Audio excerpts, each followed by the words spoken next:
உன்னை நினச்சி பார்க்கும்போது கவிதை மனசில் அருவி மாதிரி கொட்டுது.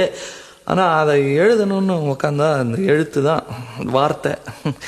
உன்னை எண்ணி பார்க்கையில் கவிதை கொட்டுது, அதான் அதை எழுத நினைக்கையில் வார்த்தை முட்டுது. அதேதான் பிரமாதம். கவிதை கவிதை படி. கண்மணி அன்போடு காதலன் நான் எழுதும் கடிதமே. பொன்மணி உன் வீட்டில் சௌக்கியமா, நான் இங்கு சௌக்கியமே.